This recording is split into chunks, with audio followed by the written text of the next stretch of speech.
ذرا ہٹکے میں خوش آمدید. وسعت اللہ خان، زرار کھوڑو، شاہ زیب جیلانی کا سلام قبول کیجیے. بیجنگ میں ایک عظیم الشان جنگی پریڈ، فوجی پریڈ ہوئی ہے. اس میں چین کے رہنما، روس کے ولادیمیر پوتن اور شمالی کوریا کے جو رہنما ہیں، تینوں ساتھ نظر آئے. کہا جا رہا ہے کہ واشنگٹن میں اس امیج پر کافی تشویش ہے. اور پھر جو شو کیس کیے ساز و سامان چین نے، intercontinental missiles, drones, robotic dogs, یہ معاملہ جو ہے یہ کیا پیغام ہے، کس کے لیے ہے، اس پر ہم پروگرام میں آگے بات کریں گے. لیکن ابتدا میں ہمارے ملک میں جاری جو سیلابی صورتحال ہے، جو بحران ہے، اس سے پاکستان میں اس وقت پنجاب کے جو 3 دریا ہیں، راوی، ستلج، چناب، اس میں کہیں نہ کہیں پہ پانی بڑھ رہا ہے، تشویش ہے. گورنمنٹ نے کہا ہے کہ 33 لاکھ لوگ اس سیلاب سے متاثر ہیں. صرف اگر پنجاب کی بات کریں تو پی ڈی ایم اے نے بتایا ہے کہ انہوں نے کوئی 9 لاکھ لوگوں کو اور 6 لاکھ مال مویشی کو ایویکیویٹ کرنے کا انہوں نے دعویٰ کیا ہے کہ ہم نے انہیں محفوظ مقامات پر پہنچایا ہے. مانسون بارشوں کا جو تازہ اسپیل ہے، اس کے بارے میں بھی پیشن گوئی ہوئی ہے کہ اگلے 2 دن تک یہ جاری رہے گی اور ملک کا جو بالائی حصہ ہے وہ اس میں خاص کر کے متاثر ہوگا. پنجاب میں بھی مثال کے طور پہ گجرات، سیالکوٹ، جہلم میں رات گئے آج کافی تیز بارش کا امکان ہے. بارڈر کے اس پار بھارتی پنجاب میں بھی ہم رپورٹ کرتے رہے ہیں کہ وہاں پہ بھی کافی جانی اور مالی نقصان ہوا ہے.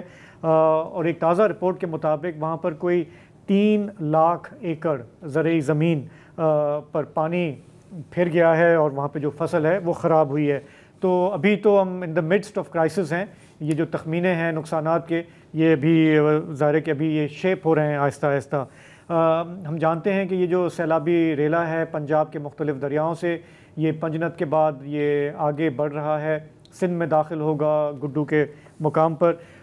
کل بھی ہم نے سندھ کے وزیر آبپاشی سے بات کی تھی، ان سے پوچھا تھا کہ تیاریاں کیا ہیں، نقصانات کا کیا اندیشہ ہے. ان کی گفتگو پروگرام میں شامل تھی.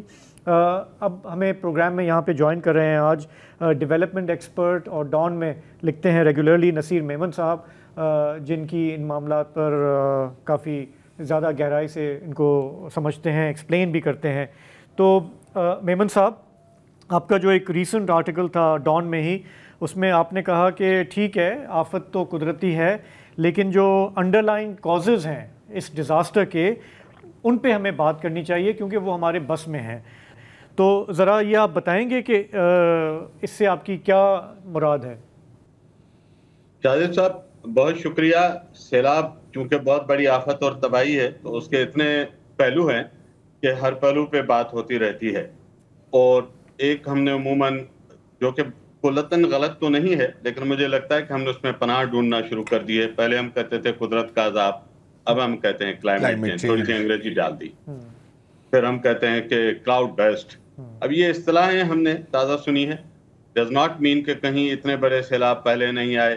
میرے پاس تو سامنے ڈیٹا پڑا ہے، 1942 سے لے کے انڈس کے سیلابوں کی ایک لمبی قطار ہے.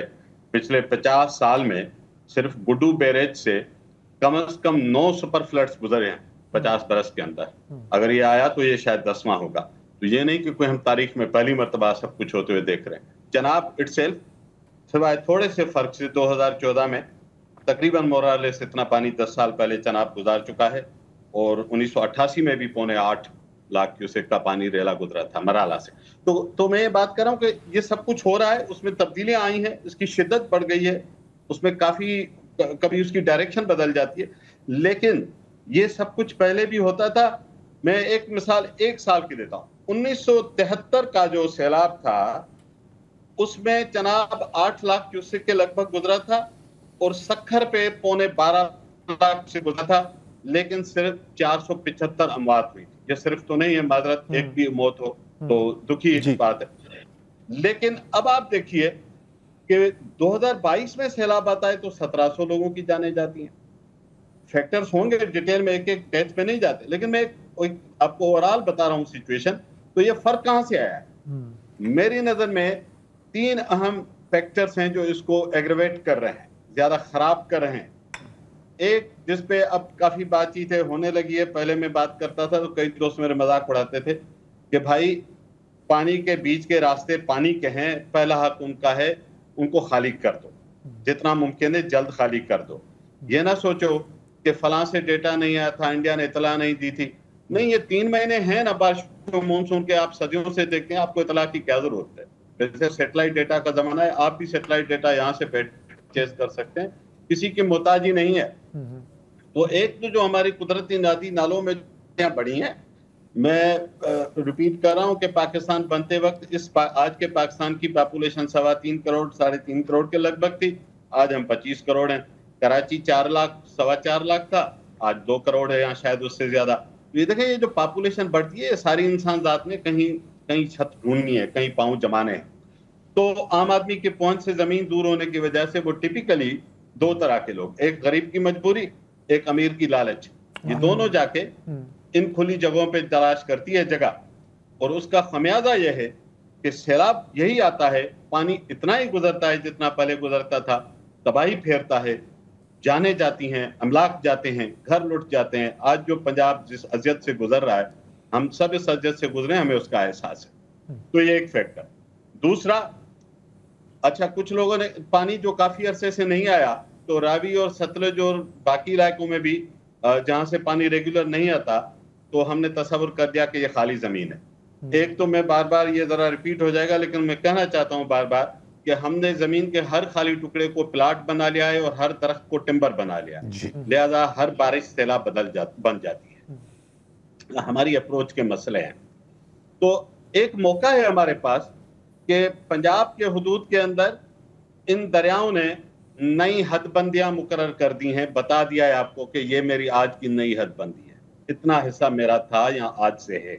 اس کو نئی ڈیمارکیشن مان لیں آپ، اور اس کے اوپر آپ اقدامات اٹھانا شروع کر دیں. لاکھوں لوگ ہیں، میں نہیں کہتا ان غریبوں کا گزر سفر ہے وہ کل سے آپ نہیں اٹھا سکیں گے، اٹھانے بھی نہیں چاہیے. But we need a robust plan, میں بھی 15 20 30 سال کا. آخر ملکوں کی زندگی میں 20 سال بڑے نہیں ہوتے، 30 سال بڑے نہیں ہوتے.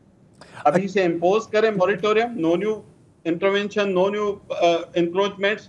اب یہ کہنے کے لیے میں بڑی آسانی سے میں نے کہہ دیا، یہ کرنا اتنا آسان نہیں ہے. یہ مصدق ملک صاحب جو ہیں، منتری ہیں، مرکزی وزیر ہیں، انہوں نے آج کہا ہے کہ 10 مہینے کا منصوبہ ہے، سارے آس پاس جو بھی تجاوزات ہیں وہ ہم صاف کر دیں گے. اچھا، یہ انہوں نے کہا ہے. پچھلے سال کی ان کی جگہ جو منتری تھے انہوں نے کہہ دیا تھا. اس سے پچھلے سال یا پچھلے ٹینیور میں جو وزیر تھے ان سے بھی میں نے ایگزیکٹلی یہی باتیں سنی ہیں. تو میں 50% خوش ہوا ہوں، 50% نیوٹرل ہوں. جی سر، میں تو 50 بھی بڑی گریس ہے. میں خوش ہونے کو تو ہم وہ کہت ہے کہ 1% پہ بھی جشن منانے کو تیار ہو گئے، لیکن کیا کریں گے؟ ہمارے اسٹینڈرڈ یہاں پر نہیں ہے. جی جی یہ ہم تھریشولڈ سے نیچے لے آئے ہیں. مطلب آپ صرف ہمیں دور سے کوئی جھلک دکھا دیں، ہم ناچنا شروع کر دیں گے. دعا کریں گے، کیا کریں؟ ایسا ہی ہے. اچھا میمن صاحب، جی صحیح فرمائیے. میں جسٹ اس کی کنٹینیوٹی میں بات کروں کہ یہ ہمیں آج کیوں پتہ لگا ہے، آج کیوں ایکشن کر رہے ہیں. 2010 کے فلڈ کے وقت سپریم کورٹ کی کمیشن کی رپورٹ ہٹی چڑھ گئی ہوگی. جھاڑ لیں تھوڑا سا، اگر الرجی نہ ہو ڈسٹ کی تو چھینکیں بھی آئیں گی، لیکن روڈا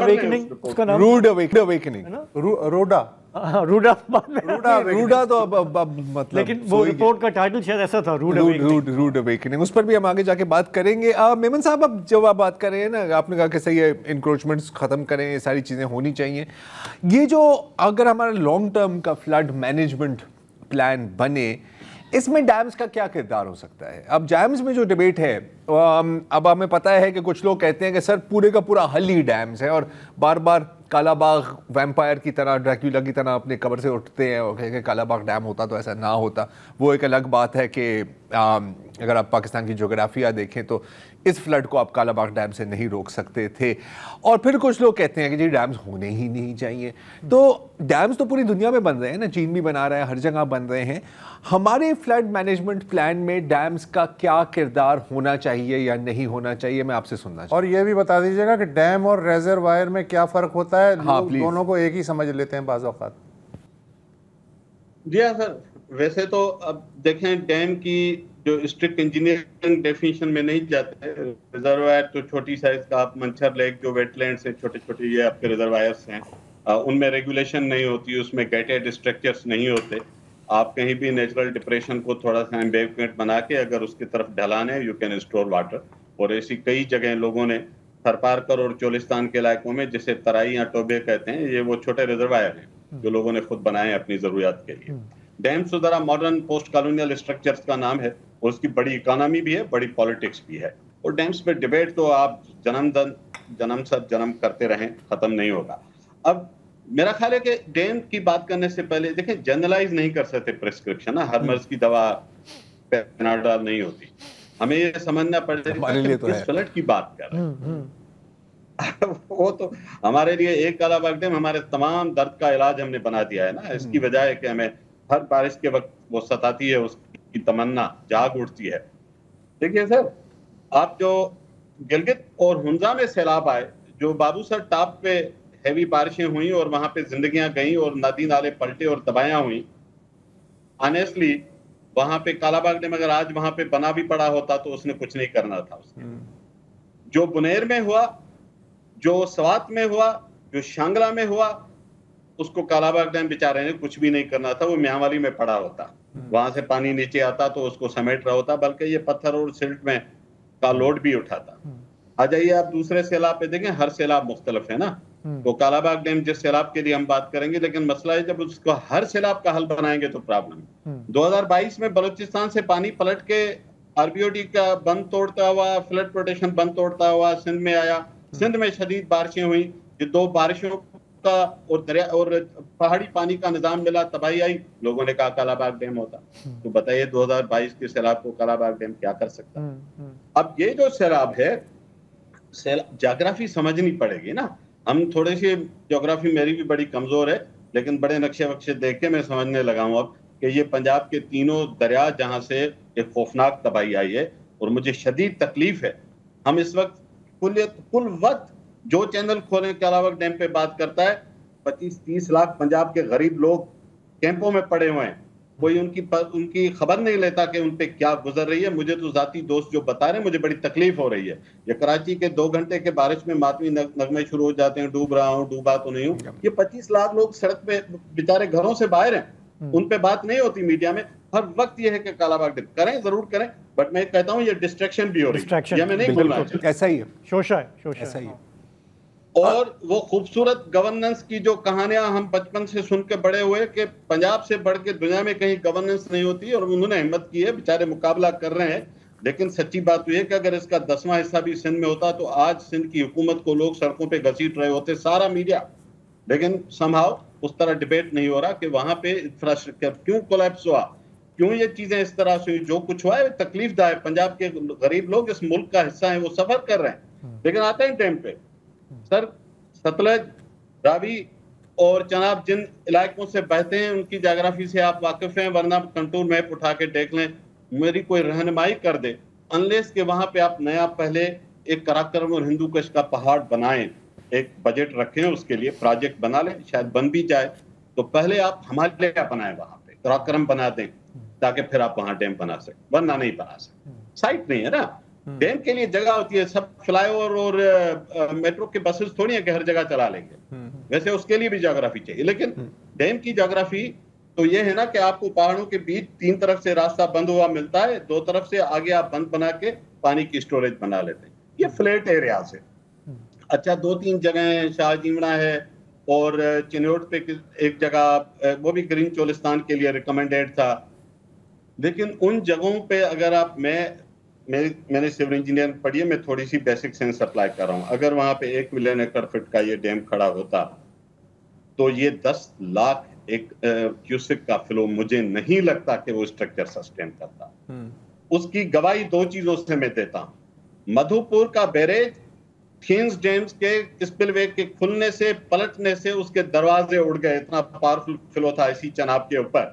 آ جائیے نیچے, ہم نے قادر پور بیریج بچانے کے لیے پنجاب گورنمنٹ نے, اور ٹھیک ڈیسیشن کیا, ان کو بلاسٹ کرنا پڑا وہاں پہ تاکہ پانی نکلے تو قادر پور کا بیراج بچے. اور قادر پور بیراج سے 50-60 کلومیٹر نیچے وہ پروپوز ڈیم سائٹ تھی, اور وہ بھی ارتھ فل ڈیم پروپوز ہے. تو سر ایسی جگہوں پہ ڈیم شاید کہیں کاؤنٹر پروڈکٹیو نہ ہو جاتا. تو میری یہ گزارش ہے کہ بارشوں کا انالیسس کریں اور تجویز کریں وہ حل جو ریئلسٹکلی پاکستان کے پنجاب کے لوگوں کو فائدہ دے. ظاہر ہے آپ آ گئے اسی موڑ پہ جہاں ہم چاہ رہے تھے کہ آپ آ جائیں. چلیں آپ نے بتا دیا ڈیمز کا یہ ہے, بن سکتے ہیں نہیں بھی بن سکتے ہیں, لیکن سوال یہ ہے کہ وہ کیا طریقہ ہو کہ سارا سال جو ربیع اور خریف ہے اس کے لیے پانی ملتا رہے. کوئی اور بھی تو طریقہ ہوگا نا, وہ بتائیں. سر دیکھیں, اس وقت ہمارے پاس 2 ڈیمز موجود ہیں. 1991 کے اکارڈ کے مطابق جو ہماری پریزنٹ نیڈز ہیں اس کے لیے وہ سفیشینٹ ان کے پاس کیپیسٹی ہے. لیکن ویسے بتا دوں کہ منگلہ نہیں بھرا ابھی تک, اس میں 20% خالی پڑا ہے. تو اگر تربیلا آپ کا فل ہو جاتا ہے تو آپ کا ربیع نکال لے گا وہ. اب میں اس ڈیبیٹ میں نہیں چاہتا کہ ہمیں کس نے کہا تھا کہ آپ 20 گنا پاپولیشن بڑھا کے زمینیں زیادہ کرو کر کے اور مزید ڈیموں کی فرمائش کریں. مجھے ایک ہائپوتھیٹیکل سینیریو بتائیے, آپ ایک ڈیم اور بنا دیتے ہیں اور 10 سال کے بعد آپ کی اس پاپولیشن کی رفتار سے اس نے 1.25 یا 2 گنا ہو جانا ہے. ہوپ فلی 10 یا 15 سال آپ لگا لیں اسٹیٹسٹکس. زمین بھی اتنی ہے آپ کے پاس, پھر ایک اور ڈیم چاہیے ہوگا, پھر کالا باغ پورا نہیں پڑے گا, تو مر کے بھی چین نہ آیا تو کہاں جائیں گے؟ تو سر لانگ ٹرم حل سوچنے پڑیں گے ہمیں. آپ کی واٹر پروڈکٹیوٹی کتنی ہے ویسے؟ ایگریکلچر زرعی ترقیاتی بینک کی 2020 کی رپورٹ ہے, وہ کہتی ہے آپ کی پروڈکٹیوٹی 38% ہے. تو آپ پانی سے 62% کا مارجن آپ کے پاس موجود ہے, ہم اس کو کیوں نہیں ہارویسٹ کرتے ہیں؟ ذہن میں رکھیے گا کہ آپ نے کراپ کی بات کی ہے, تو کراپ کے لیے پانی ان پٹ ہے, آؤٹ پٹ نہیں ہے. اگر اسی 1Q6 سے میں دگنا اگا لوں, میرا مسئلہ حل ہو جائے, تو مجھے کیوں ضرورت ہے کہ پاکستان کے فیڈریشن کے صوبوں کو لڑاتا پھروں؟ ہم پروڈکٹیوٹی کیوں نہیں بڑھاتے؟ ہم کنزرویشن کی ٹیکنکس کیوں نہیں کہتے؟ گھڑے میں سوراخ ہے, سوراخ بند نہیں کرنا چاہتے, گھڑا بھر کے نیا گھڑا سوراخ والا پرچیز کرنا چاہتے ہیں. یہ سالوشن نہیں ہے. ایک میرا ایک سوال تھا, ڈیمز پہ تو آپ نے بالکل جو کامن سینس ہے وہ آپ نے بتا دیا, لیکن اب اگر وہ وابڈا کی سمجھ میں نہیں آ رہا, ان کا ایک شروع سے ایک ایجنڈا ہے, تو وہ اب کیا کر سکتے ہیں اس کا؟ تھوڑا فلڈ مینجمنٹ کے حوالے سے ہم سمجھنا چاہ رہے تھے کہ ہم نے دیکھا ہے, جیسے آپ نے مینشن کیا, پنجاب میں کئی مقامات پر شگاف ڈالے گئے تاکہ اسٹرکچرز کو بچایا جائے, نقصان کم ہو. سندھ میں ہم نے یہ سنا ہے کہ شگاف ڈالنا کوئی حکمت عملی صحیح نہیں ہے, کیونکہ فرق ہے ہمارے دریاؤں کے لیول میں اور زمین کے لیول میں. اس پہ آپ سے ایک تھوڑا سا کامنٹ چاہیں گے. ایک چھوٹا سا بریک لینا ہے, اس کے بعد پروگرام میں واپس خوش آمدید. نصیر میمن صاحب ہمارے ساتھ ہیں. میمن صاحب ذرا بتائیے گا فلڈ مینجمنٹ کے حوالے سے کہ سندھ میں اور پنجاب میں کیسے وہ الگ الگ ہو جاتی ہے بیکاز آف ٹپوگرافی یا جیوگرافی؟ یا سر یہ ٹوپوگرافی کا فرق ہے, بالکل صحیح بات ہے. پنجاب میں آپ دیکھیں خطۂ پٹوار سے چلیں تو نیچے کی طرف آپ کو ایک کنٹینیوس ڈکلائن نظر آتا ہے. کچھ جگہوں پہ آپ پٹوار بیڈ سے نیچے جب جائیں اور اسٹیپ قسم کا فال آتا ہے, لیکن پھر آگے جب لینڈ فلیٹ بھی ہوتی ہے تب بھی اس میں ایک ڈھلان موجود ہے. یہ جب سندھ میں آتا ہے تو سندھ میں ایوریج اتنے یہ فلیٹ ہو جاتا ہے, کیونکہ ہم سمندر کے ساتھ ہیں نا, تو وہاں پہ ظاہر زمین کا لیول اس طرح بن جاتا ہے. ایوریج اوسطاً 1 میل میں 6 سے 8 انچ کی ڈھلان ہے. تو یہ قریباً سمجھے ہموار زمین ہے. ہوتا کیا ہے, آپ نے 2022 میں دیکھا, 2010 میں دیکھا, یہی وجہ ہے کہ جب وہاں پہ پانی بارش کا ہو یا سیلاب کا ہو, جب ایک مرتبہ وہ دریا کے بندوں سے باہر آ جائے تو وہ پھر مہینوں کے مہینے نکل نہیں پاتا. اس کی وجہ یہ, آپ جدھر نکالتے ہیں آگے پانی ہوتا ہے, کیونکہ ٹریپ ہوا پانی ہے.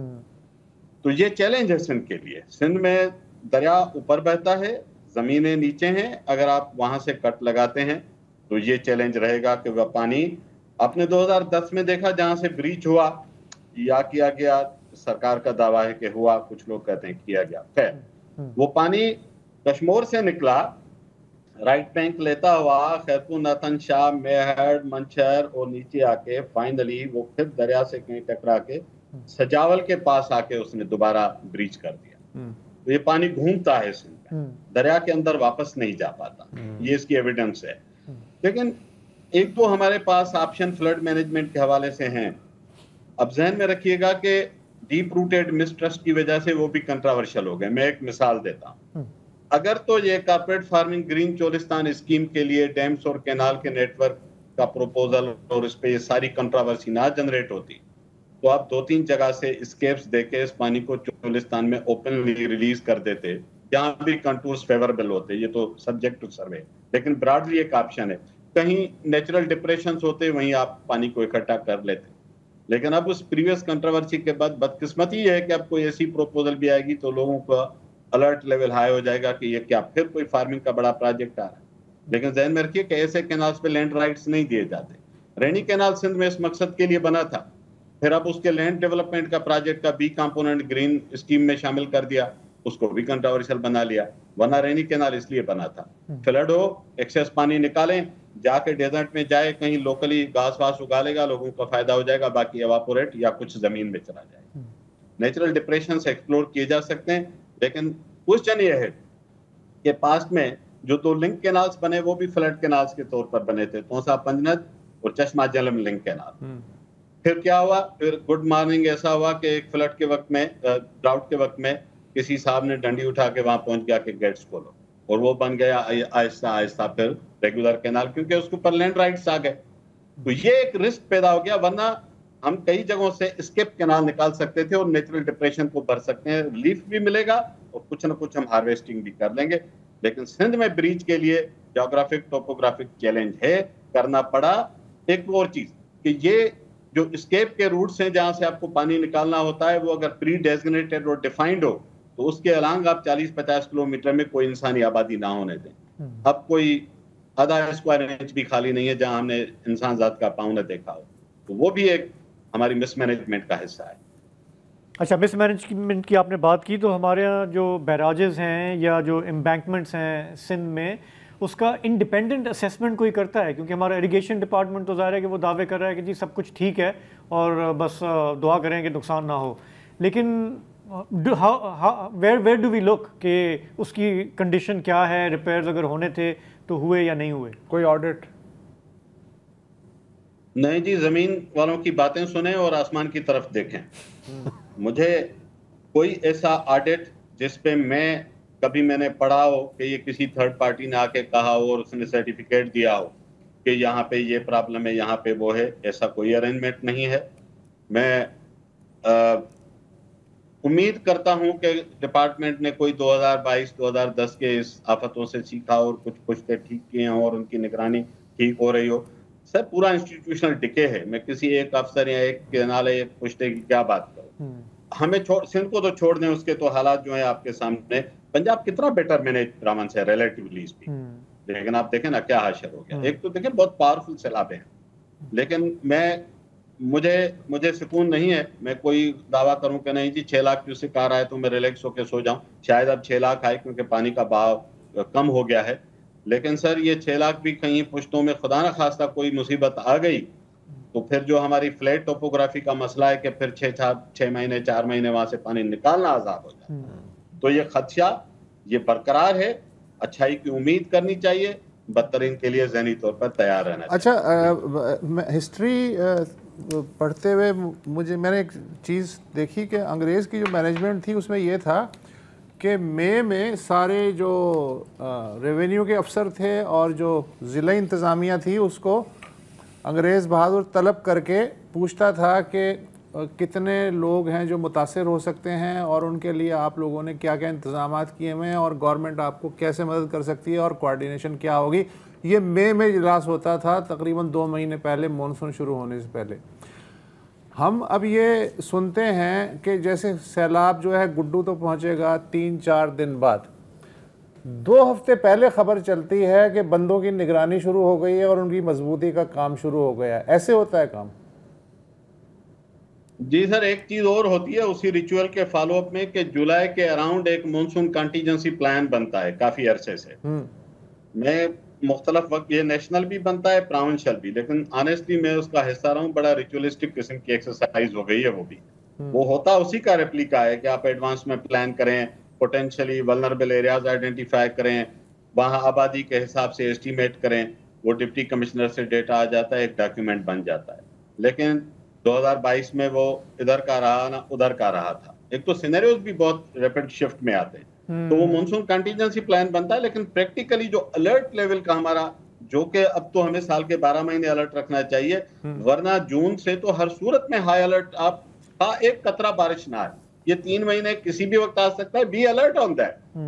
تو اس کی تیاری جس طرح سے ہونی چاہیے وہ ہم انتظار کرتے ہیں، کیونکہ سندھ کو ایک اور تھوڑے سے سکون یہ ہوتا ہے کہ اگر دریائی سیلاب آیا تو ہمیں 10-15 دن مل جاتے ہیں، تو اس دوران مل جاتا، لیکن وہ سفیشینٹ تھوڑی ہوتے ہیں بندوں کے. اگر ایک بند جو بند ہیں مٹی والے، دوسرے جو بندے ہیں وہاں پہ، تو ان بندوں اور بندوں کا جو رشتہ ہو گیا ہے نا کچھ اور چیزوں میں، تو اس لیے ان بندوں کا کوئی پتہ نہیں کہ وہ کس حالت میں. نصیر میمن صاحب بہت بہت شکریہ. تھوڑی وقت کی کمی ہے، اس موضوع کو یہیں چھوڑنا ہمیں. میرے پاس ایک کلپ ہے جو میں آپ کو دکھانا کلپ جلدی سے دکھائیں. ہاں، کیونکہ ہم بات کر رہے ہیں موسمی تبدیلی، مانسون وغیرہ وغیرہ، لیکن ایک اور بھی تھیوری ہے کہ اس بار اتنا شدید سیلاب اور اتنی شدید طوفان کیوں آئے ہیں. آپ بھی سن لیے. کچھ تو یہ تباہی اللہ تعالیٰ کی جانب سے ہے، لیکن میں سمجھتا ہوں کہ تباہی اللہ تعالیٰ نے نازل کی ہے ہماری ناانصافیوں کی وجہ سے. جو عوام کی آواز کو دبایا گیا ہے، جو عوام کے ووٹ کو چرایا گیا ہے، یہ اس کا بھی عذاب ہے. جی اچھا، کوئی اور ہوتے تو میں شاید یہ نہ چلاتے، لیکن سلمان اکرم راجہ صحیح ہے یار، ہر کوئی اپنے پوائنٹ آف ویو سے سوال دیکھتا بنتا ہے. ہے 2020 میں بھی سیلاب آئے تھے، وہ کس چیز کی سزا تھی، اور سب سے زیادہ سزا خیبر پختونخوا نے کیوں ادا کی ہے؟ بس پوچھتے ہی کوئی جواب نہیں اس کا، کوئی جواب نہیں. ہم ایک بریک لیں گے. بیجنگ میں ہونے والی یہ جو وکٹری پریڈ ہے، یہ دوسری عالمگیر جنگ میں جاپان کی شکست کے 80 سال مکمل ہونے کی یاد میں منعقد ہوئی. تین آنمن سکوائر میں 50,000 لوگوں کا مجمع تھا، انہی میں 26 سربراہان حکومت و مملکت بھی شامل تھے. یورپ تو دوسری عالمگیر جنگ کی جو وکٹری پریڈ ہے یا تقریبات ہے، وہ اس کا کیلنڈر جرمنی کی شکست سے شروع ہوتا ہے اور وہیں پہ ختم ہو جاتا ہے. مگر ایشیا میں جو جنگ تھی وہ دراصل 1931 میں ہی شروع ہو چکی تھی، جب جاپان نے منچوریا اور بیجنگ اور نانجنگ سمیت شمالی چین کے ایک بہت بڑے علاقے پہ قبضہ کر لیا تھا. اس وقت چینی کمیونسٹوں اور قوم پرستوں کے درمیان شدید نظریاتی اختلاف تھا، مگر جاپان سے ملک آزاد کرانے کے معاملے پہ یہ دونوں مخالفین متحد ہو گئے اور یہ اتحاد جاپان کی شکست کے ساتھ ہی بکھر گیا. قوم پرستوں کو تائیوان کی طرف پسپا ہونا پڑا اور کمیونسٹوں نے 1949 میں ماؤ زے تونگ کی قیادت میں کامیابی حاصل کی. آج صدر شی جن پنگ کا جو لباس ہے وہ اگر آپ دھیان سے دیکھیں تو یہ اصل میں جو چیئرمین ماؤ زے تونگ پہنا کرتے تھے، ہمیشہ اسی لباس میں نظر آتے تھے، تو یہ ان کی یاد کو ریوائیو کیا ہے انہوں نے. کہا جاتا ہے کہ جاپانیوں کے خلاف جدوجہد میں 2 کروڑ کے لگ بھگ چینی جو ہیں وہ مارے گئے تھے. جب امریکہ نے ہیروشیما اور ناگاساکی پہ 6 اور 9 اگست 1945 کو ایٹم بم گرائے، تو اس کے کچھ دن بعد یعنی 2 ستمبر 1945 کو جاپان نے ہتھیار ڈال دیے اور جاپان سے چین کی بھی گلو خلاصی ہو گئی. اسی مناسبت سے چین یوم فتح مناتا ہے. جی بھائی. جی آج اگر ہم دیکھیں تو سمبلزم سے بھرپور ہے. یہ ایک پریڈ نہیں ہے صرف، یہ ایک پیغام بھی ہے، اور بلکہ میں تو کہوں گا کہ ایک اشتہار بھی ہے اپنی ملٹری ہارڈ ویئر کے لیے. اچھا، سب سے زیادہ جو مارکیٹنگ ہوئی ہے اس سال چائنیز ملٹری ہارڈ ویئر کی، وہ میرا خیال ہے ہم نہیں کی ہے مئی کے جنگ میں. تو شاید یہی وجہ ہے کہ اگر آپ فرنٹ رو دیکھیں، جب پریزیڈنٹ جی جن پنگ اور سب جا کر ہاتھ ملا رہے ہیں سب سے، تو لائن میں کون آپ کو نظر آ رہے ہیں؟ پوتن، جی جن پنگ، کم جونگ ان، اور نیلے سوٹ میں، گرے سوٹ میں ہمارے وزیر اعظم شہباز شریف. یہ ایک سگنیفیکنٹ امیج ہے، اور آپ کو پتہ ہے کہ چائنا کی مطلب کوریوگرافی چائنا پہ آ کے ختم ہوتی ہے. تو this is also very much choreographed, very much a message. Modi گھر چلا گیا لیکن آئی ایم شیور لائیو دیکھ رہے ہوں گے. اچھا، آپ نے بات کی 1949 کی، جب جاپان کو مکمل طور پر شکست دے دی تھی وغیرہ. پہلی پریڈ جو چین کی ہوئی تھی وہ 1949 میں ہوئی تھی، یہ دیکھیں.